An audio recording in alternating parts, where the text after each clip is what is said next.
Hello, Dr. Brant Hulsebus here, and welcome to another edition of Ask the Chiropractor. Ask the Chiropractor is my little podcast that I do. When someone has a question about chiropractic or chiropractic care, I try to answer. I'm a chiropractor here in Rockford, Illinois. I'm a proud graduate of Palmer College of Chiropractic, and I'm happy to be the team chiropractor of the Rockford Ice Hogs. Let's dive into it.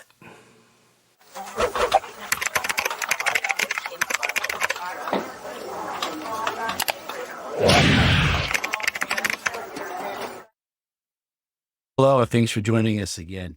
So while I'm recording this, it's currently October, so it's the fall. And what we find a lot of times with the fall is that we get a lot more people coming in with neck pain than we do in the summer or the winter. Now, we do get a lot in the spring, but we seem to get more in the fall. And it's not raking time. A lot of people just assume as I'm talking about autumn or the fall, they were thinking about raking outside, doing leaves. The trees still have leaves, but more and more people are coming in with neck pain.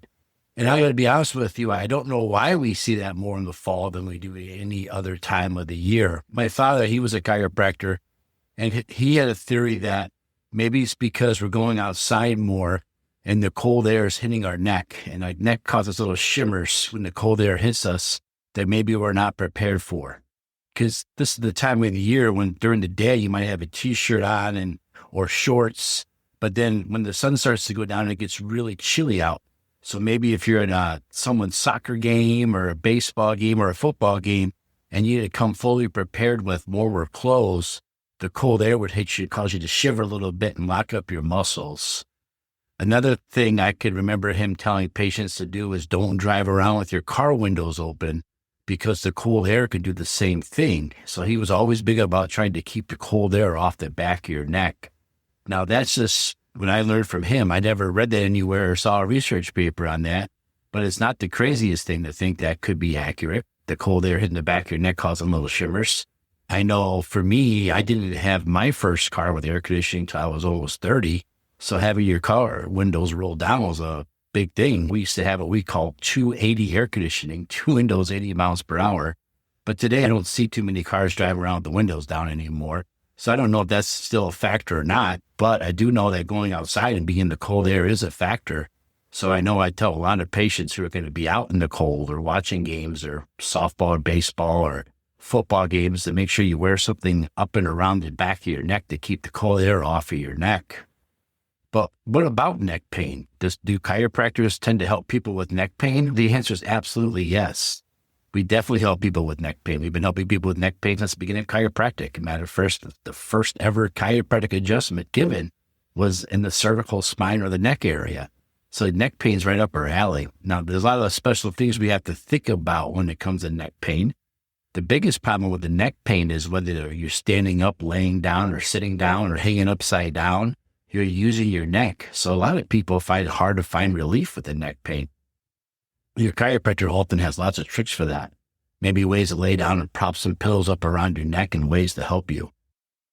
So what would happen if you came to the chiropractor with neck pain? What would you expect? The first thing we'd ask you about is your arm and your hands, because we know the nerves that come onto your neck go into your shoulders, your arms, and your hands. So if you have neck pain going into your shoulders, that's very common. Now, it's fun for us as chiropractors because when we adjust the neck area, that's one region. We adjust the thoracic area, that's one region. The thoracic region would be where your ribs are attached, your 12 ribs. But in reality, chiropractic speaking, it's all the same because your neck muscles come down and attach between your shoulders. And as your shoulders goes, that directly affects your neck. So if you've been developing neck pain and you look at yourself in the mirror and you notice you got one shoulder up higher than the other shoulder, that's a huge clue that you got some big stuff going on that's probably not going to go away with a simple Tylenol, aspirin, or Aleve. It probably needs some serious correction.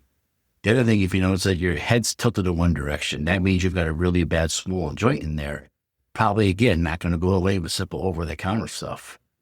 So you come to the chiropractor and you say, I've got neck pain. What happens next? In my office, we would do a chiropractic exam on you. We'd push, pull, watch how far you can turn or not turn your head.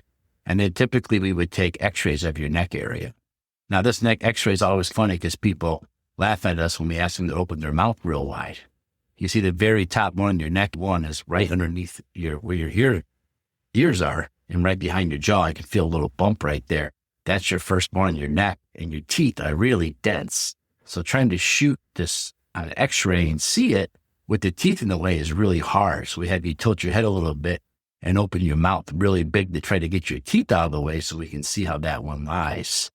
You see, the first one is really important, and the second one is too. The second one on your neck, they're called atlas and axis. And the axis, the second one on your neck, if you go right to the bottom of your hairline, you're going to feel a bump right there. And that bump is really important. I like to teach the kids, the bigger the bump on the bone, the more important it is because more muscles go there. And that's a great big bump. It's right in the back of your head. And the muscles can go up to the base of your skull and then down to your shoulder blades. And so as that one goes left or right, it's going to pull on your skull and your shoulder blades. And that's what we were talking before about having that high shoulder or low shoulder or head tilts. The C2 also has direct innervations to your special senses, like your hearing, your eyesight, and balance and things like that. So these are other areas that you're experiencing. You might want to go see a chiropractor. But the x-rays would determine that for us, what's going on. It's very exact ones to adjust and which ones to look at and exactly how do we adjust them. The second thing is we would take an x-ray from the side. We want to evaluate your posture. We want to see what's going on with your neck curve. What should we expect to see? We like to see a nice round curve. When we have a straight neck, that's a lot of downward force on one vertebrae. But when we have what we call forward head posture and your head actually protrudes forward, that's a lot of stress everywhere. So when you have that, we know that your muscles are all working overtime all the time. And that's going to make you very vulnerable to an injury, very easy to get injured. So that's the definitely area that we look at. Now, we're not going to fix that with one or two chiropractic adjustments, your posture. We're going to unlock that for you and teach you how to neurologically and musculoskeletally to re-educate your neck posture. We're finding out more and more with the neck posture. It's not just a simple stretch because we've been teaching people simple stretches for decades and we're not really getting it back. We've also had all kinds of different traction units and harnesses that people will lay on and use gravity to try to force their curve back. And these have been mildly successful, but maybe not as repetitive as we'd like to see them be successful. So recently we've dived into more neurologically retraining also because your neck muscles are so highly innervated with neurons for reflexes that maybe we need to retrain it that way too. And we've been having some success with that, especially with concussion victims. So the neurological retraining is very important. So after we do all that, we give you a chiropractic adjustment. And recently, a paper just got published. You know me, I like those PubMed papers. I think PubMed's the best place to get research. It's really hard to argue with. So I want to read this one to you. It's called The Effects of Spinal Manipulation on the Eye and Head Movement Performance in Participants with Chronic Neck Pain Found After Spinal Manipulation of the Cervical Spine Produced Measurable Changes in Head Movement Control in People with Chronic Pain. So what does that mean? So that means there's a lot of people that have had neck pain on and on for a long time, and they went to see a chiropractor. And when the chiropractor adjusted their neck, they were amazed at how much faster, how much more they could turn their head immediately following. It wasn't so much they could move their eyes more, they could move everything better and move it all better. And again, I just talked about the neurological retraining. There's a lot of neurology that happens when you turn your head with your eyes. Your ears have to go with that to keep you balanced. Your eyes have to go with that to keep you balanced, equilibrium. So all those things have to work together whenever you turn your head left or right. So it's very important that this whole area stays highly adjusted and highly neurologically involved. We will try to put a link to that paper in this podcast, wherever you're watching or listening to it. This is a 2025 study by Gelley. And I think this comes from the Journal of Manipulative Therapy, JMPT. So we'll put a link to that. Again, PubMed's like wherever I go to research stuff. A lot of times at the ice hockey games where the hockey doctors are, we all sit around and we discuss different research papers. We used to, a lot of us. And we kind of hold this PubMed as the standard of a trustable, reliable source. So PubMed, PubMed. Huge fan of what they do on PubMed, the stuff that they publish and share. Now, we've been talking a lot about chiropractic care for the neck. We've got research papers that show that your range of motion will improve. The chiropractor can help you at home to get comfortable as you heal. The chiropractor knows how to do a detailed chiropractic exam and a x-ray exam in order to figure out what's best for you.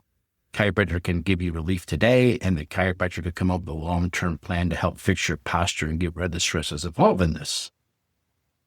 all that being said, there's always someone that says, oh, I would never let a chiropractor touch my neck. And goes back to a slanderous thing the AMA tried to do for almost a whole 100 years. If you look up Chester Wilk versus the AMA, for many years, this court case was off in the 90s, but for a long time, there was an antitrust lawsuit against the AMA for chiropractors, basically saying there was lies said about chiropractic and disparaging things that weren't true to try to discourage people from going to the chiropractor back then by the American Medical Association. And if you look that up, you'll see that the chiropractors won the case. It was all true. The American Medical Association published a retraction article saying that, that what they were saying wasn't true. If you go to PubMed and type in, is chiropractic safe, they're going to find out the answer is yes. So anyone that tries to discourage you from going to the chiropractor concerned about the neck is quoting something that doesn't quite exist. So if your chiropractor takes the time to do all the exams and the x-rays, there's no reason why you shouldn't be 100%, 1000% safe. Again, as a reminder, chiropractors pay some of the lowest malpractice rates of anybody. I laughed here because our new doctor, Dr. Sam, when you first graduate school, your malpractice rates are the lowest because they figure you're fresh from school. And so she pays less in a year than an orthopedic spinal surgeon pays in a day here in the state of Illinois. So her rates are astronomically low compared to a neurologist surgeon here in Illinois that would operate on your neck compared to a chiropractor that would operate on your neck. It's just totally two different, totally the safety thing is not even a question. If the insurance companies find it safe, so should you. But if you have questions about the safety, you have questions about why people say that, you should ask your chiropractor. Don't ask the people that maybe have been taught by people who were taught the lies, right? We always talk a lot here about maybe your doctor isn't anti-chiropractic, but maybe your doctor was taught by somebody who was taught by somebody that back then when the norm was anti-chiropractic. Today, we all tend to get along. Again, in the ISOL locker room, I work with a family physician, an ER physician, an orthopedic surgeon, and a dentist at every game, and we all rotate as different ones.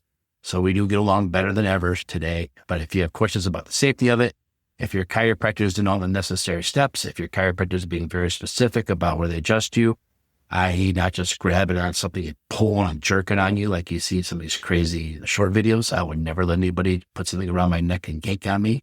That's crazy. That's torture. That's punishment. And my chiropractic care always must be very exact on the vertebrae they're looking for. Never just a gross area manipulation. So chiropractic and neck pain, I hope I answered your questions and anything you might know about chiropractic or neck pain. Like always, if you have questions about chiropractic or chiropractic care, the only qualified person in the world to answer that would be a chiropractor. Make sure you always check with a chiropractor. And if you want to leave a message or a note below wherever you're listening to this or watching this, I would be more than happy to answer your question in the future. Thanks, everybody. Thanks for tuning in.